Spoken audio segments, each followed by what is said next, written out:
யோகிராம் சுரத்குமார். ஜெயகுரு ராயா. யோகி சாமியின் அரவணைப்பில். இதன் ஆசிரியர் ராம அரு லட்சுமணன் செட்டியார், லே வள்ளியம்மை ஆச்சி. இன்று இதில் நாம் பார்க்க இருக்கும் தலைப்பு சிறுவன் சந்நியாசி. சாமி சித்தி ஆன பிறகும் நான் சிறிது காலம் திருவண்ணாமலையில் ஆசிரமத்தில்தான் இருந்தேன். அந்த சமயம் என்னிடம் புகைப்பிடிக்கும் பழக்கம் இருந்தது. ஒரு சில நேரங்களில்தான் நான் புகைப்பிடிப்பேன். அச்சமயம் ஆசிரமத்தை விட்டு வந்து விடுவேன்.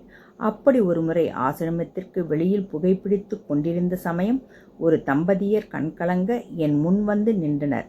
அவர்களை பார்க்கும்போது மிகவும் பரிதாபமாக இருந்தது.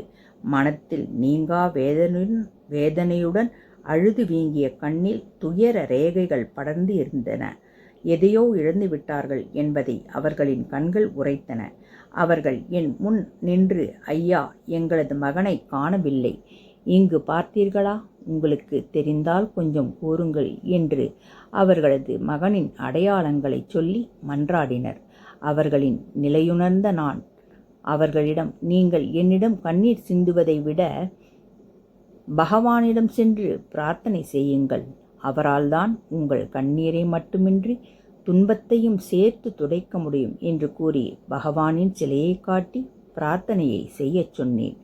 அவர்களும், பகவானே, இனி எங்களுக்கு நீயே கதி என்று மனமுருகி வேண்டிக் கொண்டனர்.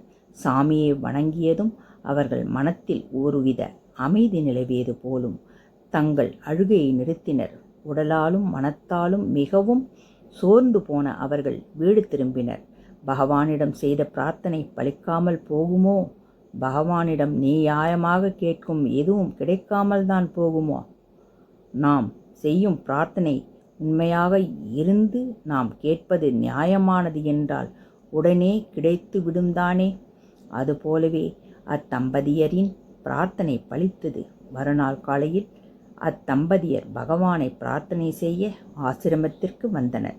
பகவானின் சிலை அருகே ஒரு சிறுவன் பகவானை வழிபட்டு சாமியை சுற்றி வலம் வந்து கொண்டிருந்தான். அச்சிறுவனை கண்ட அத்தம்பதியர் அச்சிறுவனை வாய்விட்டு கூப்பிட நான் எழாமல் போகவே ஓடிப்போய் அச்சிறுவனை கட்டி கொண்டனர்.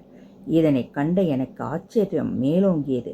அந்த சிறுவன்தான் அவர்கள் மகன் என்பதை உணர்ந்ததும் நான் அந்த சிறுவனிடம், பெற்றவரை இப்படி பரிதவிக்க விடக் கூடாது தம்பி, அவர்களுடன் போ என்று சொன்னேன். அதற்கு அவன், ஐயா, எனக்கு குடும்ப வாழ்க்கையில் ஈடுபாடு இல்லை என்பதை இவர்களுக்கு உணர்த்தி இவர்களை அனுப்பிவிடுங்கள் என்று சொன்னான். எவ்வளவோ எடுத்துச் சொல்லியும் அந்த சிறுவனின் மனம் மாறவில்லை. எனவே அச்சிறுவனிடம் பகவானின் புகைப்படம் ஒன்றை கொடுத்து, இதனை வைத்து தினமும் வீட்டில் பிரார்த்தனை செய் என்று சொல்லி பெற்றோருடன் அவனை அனுப்பி வைத்தேன். அத்தம்பதியர் பகவானுக்கும் எனக்கும் நன்றி கூறிவிட்டு சென்றனர். அதன் பிறகு நான் அச்சிறுவனை பார்க்கவில்லை. தற்போது நான் திருவண்ணாமலை சென்றபோது அதிதி ஆசிரமத்தில் அந்த பையனை பார்த்தேன். அவன் அங்கு வெள்ளை உடை உடுத்தி சந்நியாசியாக இருந்தான்.